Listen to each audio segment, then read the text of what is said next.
দর্শক মণ্ডলী কেমন আছেন? আশা করি সবাই ভালো আছেন। অন্যান্য সময়ের মতো আজকেরও আমার সফল তন্ত্র মন্ত্র চ্যানেলে আপনাদের জানাই আমার হার্দিক অভিনন্দন। ভিউয়ার্স, বেশ কিছুদিন হলো আপনাদের উদ্দেশ্যে আমি কোনো তন্ত্রমন্ত্র আপলোড দিতে পারিনি, কারণ ওটা সময়ের ব্যাপার থাকে, আরও অন্যান্য অনেক ধরনের সমস্যা বা প্রতিবন্ধকতা থাকে। তার মাঝে মাঝে চেষ্টা করি আপনাদের জন্য আপনাদের মনোরঞ্জন এবং আপনাদের সমস্যার কথা মাথায় রেখে আরও নিত্য নতুন কিছু ভিডিও আপলোড দেওয়ার। তো বন্ধুরা, আমি বেশ কয়েকদিন ধরে সাপের বিষ তাড়ানো বা সাপের বিষ সরানোর কিছু তন্ত্রমন্ত্র আমি আপলোড দিয়েছি।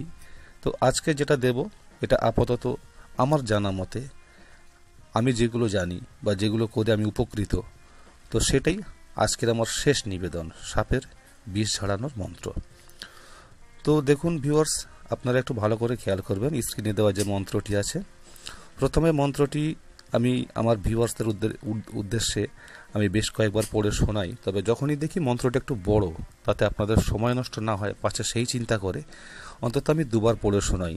তো কেন আপনাকে বলবো, আপনাদের উদ্দেশ্যে বলবো যে পড়ে শোনানোর কারণ আমার লেখাটা আপনারা পড়তে পারছেন কিনা, তার সাথে সাথে এটাও জেনে রাখা ভালো উচ্চারণটা একটু স্পষ্ট করবেন। তো চলে আসা যাক।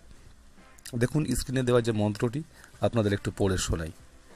सुग्रीव के बंधन से विष उड़ी के पराए, बुढ़िया मासी हाट बटन को जाए, मुँह में लिए और लिए अंचला पसार, उनकी कृपा सब विष जल হয়ে ছাড়। অমুক অমুক এবং দেখবেন আপনারা ব্র্যাকেটে রোগীর নাম বলে উল্লেখ করেছি। তারপরের অংশটা পড়ি। অঙ্গ নহি বিষ নহি ভার, দেওই বিষহরি নে দিয়া বিষ্ঠার। দ্বিতীয়বার এবং শেষবারের মতো আরেকবার মন্ত্রটি আপনাদের উদ্দেশ্যে পড়ে শোনাচ্ছি। सुग्रीव के बंधन से विष उड़ी के पराए, बुढ़िया मासी हाट बटन को जाए, मुँह में लिए और लिए अंचला पसार, उनकी कृपा सब विष जल হয়ে ছাড়। অমুক অঙ্গ নহি বিষ নহি ভার, দেওই বিষহরি নে দিয়া বিষ্ঠার। তো ভিউয়ার্স, এই ছিল মন্ত্রটি। দয়া করে একটা অনুরোধ আপনাদের করব, যদি আমার চ্যানেলে আপনারা কেউ নতুন হয়ে থেকে থাকেন তাহলে অবশ্যই সাবস্ক্রাইব করবেন আমার চ্যানেলটি, সাথে সাথে বেল আইকনটি প্রেস করে অলে প্রেস করবেন। তাহলে আমি যখন যে সমস্ত ভিডিও আপলোড দেব, আপনি হয়তো জানেন না কখন আমি কিন্তু কোনটা দিচ্ছি, তার সাথে সাথে কিন্তু তার নোটিফিকেশান আগে আপনার কাছে পৌঁছে যাবে। এবং এর সাথে সাথে এটা বলে রাখবো, যদি আমার এই প্রচেষ্টা আপনাদের কোনো কাজে আসে, আপনারা যদি আমার চ্যানেলকে এবং আমাকে খুব বেশি ভালোবাসেন, সেই ভালোবাসাটা শুধু মুখে নয়, লাইক ও শেয়ার করে আমাকে আশীর্বাদ করবেন। আপনাদের থেকে এটুকুই আমার প্রত্যাশা। তো দেখুন, এবার আমি একটা কথা বলবো, আমার মন্ত্রটি বা আমার ভিডিওটি দেখতে দেখতে বা শুনতে শুনতে স্কিপ করে বা কেটে চলে যাবেন না, কারণ আমি বরাবরই একটা কথা বলে আসি সবার উদ্দেশ্যে, এই যে মন্ত্রটি শুধু আপনি দেখলেন বা পড়লেন এটাতেই কাজ হবে কখনো না। এটা কারণ এর কিছু নিয়ম আছে, উপাচার আছে, বিধি আছে, সেগুলো আপনাদের শুনতে হবে। সেই শোনার জন্যই দয়া করে শুরু থেকে শেষ পর্যন্ত ভিডিওটি দেখবেন। এবং ভিডিওটি খুব লম্বাও না, খুব অল্প সময়ের মধ্যে আমি এটা শেষ করব। দেখুন, এই মন্ত্রটি কীভাবে কাজে লাগাবেন সে প্রসঙ্গে আপনাদের বলি। যে কোনো শনিবার দিন এটা আপনাকে শুরু করতে হবে।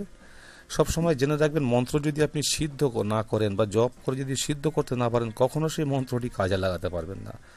আমি প্রত্যেকটা ভিডিও আপলোড দিয়েছি আপনাদের উদ্দেশ্যে, কিন্তু আমি একটা কথাই বলে এসেছি। তো এটা সিদ্ধ করতে গেলে আপনাকে কি করতে হবে, যে কোনো শনিবার দেখবেন, সেই শনিবারে এই মন্ত্রটি সন্ধ্যার পরে শুদ্ধ স্নানে শুদ্ধ বস্ত্রে আপনি কোনো একটা আপনার বাড়ির মধ্যে ঘরের মধ্যে একটু আলো মাটি দিয়ে লেপন দিয়ে নেবেন, নিয়ে ওই জায়গাতে আপনি একটা আসন পাতবেন, ধূপ দ্বীপ জেলে এই মন্ত্রটি আপনি 108 বার পড়বেন।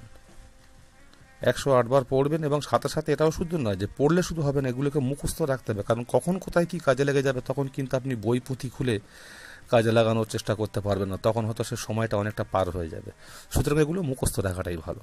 তো আপনাকে মুখস্থ করতে হবে এটা 108 বার পড়লে এটা জব হয়ে যায়, তার সাথে সাথে এটা মুখস্থ করাটা সবচেয়ে বেশি জরুরি।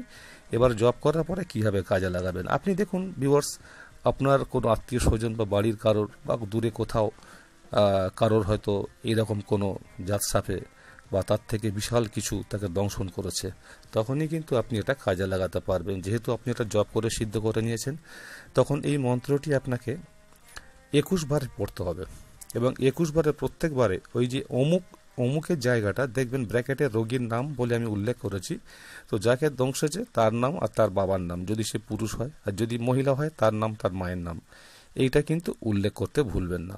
21 বার পড়বেন, আর 21 বারই আপনি ওই যে মানে রোগী বা যার উদ্দেশ্যে আপনি পড়ছেন তার গায়ে একটা নিমের ডাল হাতে করে রাখবেন, ছোট নিম গাছের ডাল, পাতা শুধু থাকলে ভালো হবে, নতুবা নিমের ডাল। সেই নিমের ডালে ফুঁক দেবেন, সেই নিমের ডালটা দিয়ে উপর থেকে নিচ পর্যন্ত বোলাতে থাকবেন, মাথার উপর থেকে নিচ পর্যন্ত। এইভাবে 21 বার পড়বেন আর 21 বার বোলাবেন ওই নিম ডালটি, দেখবেন একদম দুর্দান্ত কাজ হবে।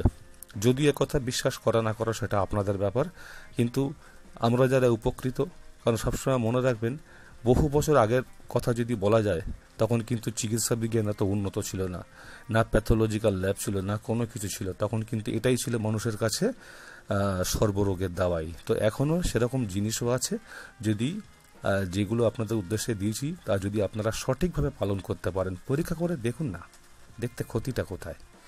এভাবে বাড়ির কুকুরকেও তো কখনো কামড়াতে পারে বা দংশাতে পারে, তাকে দিয়ে আগে আপনি পরীক্ষা করে দেখুন।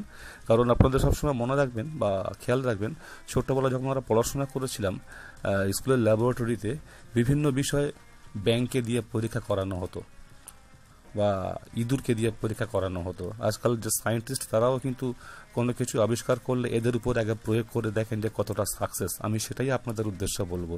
আর যদি আপনারা সার্থক হন তাহলে ভাবো আমার এই প্রচেষ্টা অনেক অনেক সফল। তাই আমার চ্যানেলের নাম সফল তন্ত্র মন্ত্র। বন্ধুরা, অনেক অনেক শুভেচ্ছা রইল, ভালো থাকবেন সবাই, শুভরাত্রি।